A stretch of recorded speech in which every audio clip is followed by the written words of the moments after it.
नृसिंहवाडी ग्रामपंचायतीनं घरपट्टी, पाणीपट्टी, दिवाबत्तीचे कर थकबाकीदारांना 50% सवलत दिले. मग नियमित कर भरणाऱ्यांचं काय? त्यांच्यावर अन्याय होणार, भविष्यात सूट मिळतीये म्हणून अनेक जण कर भरणारच नाहीत. या गोष्टीचा फटका ग्रामपंचायतीच्या तिजोरीला आणि गावच्या विकासाला बसणार आहे. त्यामुळे दत्तराज आघाडीनं नियमित कर भरणाऱ्यांना देखील सवलत द्या या लक्षवेधी मागणीसाठी सोमवारी लाक्षणिक उपोषण केलंय. माजी मंत्री आमदार डॉक्टर राजेंद्र पाटील यड्रावकर यांनी आंदोलनस्थळी जाऊन आंदोलकांची भेट घेतली आहे. यावेळी गट विकास अधिकारी घोलप, तालुका आरोग्य अधिकारी पांडुरंग खटावकर उपस्थित होते. दत्तराज आघाडीचे नेते संजय शिर्टीकर, अनंत धनवडे, विकास पुजारी, मुकुंद पुजारी यांनी आमदार राजेंद्र पाटील यांच्याकडे ग्रामपंचायत फंडातून नियमित कर भरणाऱ्यांना ग्रामपंचायत स्तरावर निर्णय घेऊन सवलत दिली पाहिजे अशी मागणी केली आहे. तर विकास पुजारी यांनी ग्रामपंचायत घरफाळा सप्टेंबरपर्यंत भरले तर 5% सवलत देतात, ते नियमित भरणाऱ्यांना 50% करा अशी मागणी केली आहे. तर संजय शिर्टीकर यांनी सदर आंदोलन कोणाच्याही विरोधात नसून गावच्या हितासाठी आहे असं सांगितलंय. यामध्ये आमदार यड्रावकर यांनी सदर मागणीचे ठराव ग्रामसभा तसेच ग्रामपंचायत सदस्यांच्या मीटिंगमध्ये करा, त्याचे पाठपुरावा केला जाईल अशी ग्वाही आंदोलकांना दिली आहे. त्यानुसार ग्रामसभा घेण्याच्या सूचनाही ग्रामसेवक यांना दिल्या आहेत. ग्रामपंचायतीचा जो असेल त्यातनं त्यांना सवलत द्यावी अशा पद्धतीची त्याची भूमिका आहे. त्या पद्धतीनं आता सर्वांनी BDO साहेब, ग्रामसेवक, सरपंच सगळेच आम्ही या ठिकाणी भेट द्यायला आलो.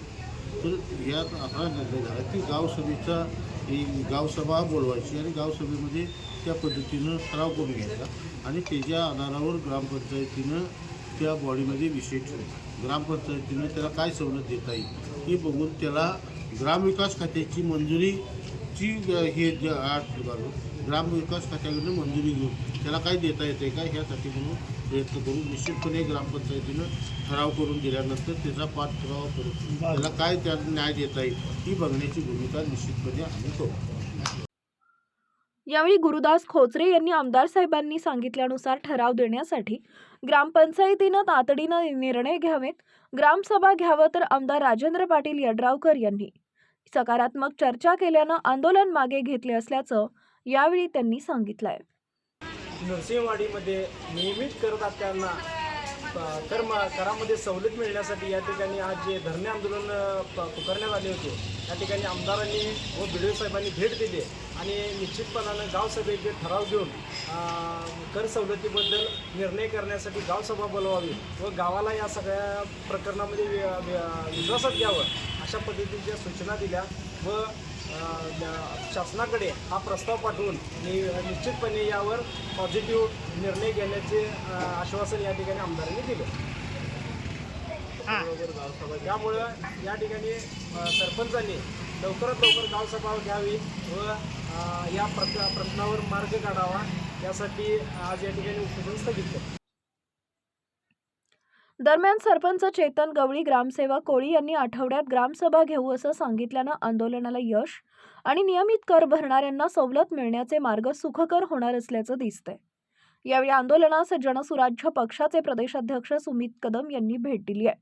आंदोलनास सदस्य अमोल विभूते, डॉक्टर किरण अनुजे, डॉक्टर दिनेश फडणीस, मुरलीधर गवळी, रामचंद्र कुंभार, सागर धनवडे, विकास कदम, गुरु रिसबुड, सुमित गवळीसह दत्तराज आघाडीचे सदस्य, ग्रामस्थ उपस्थित होते.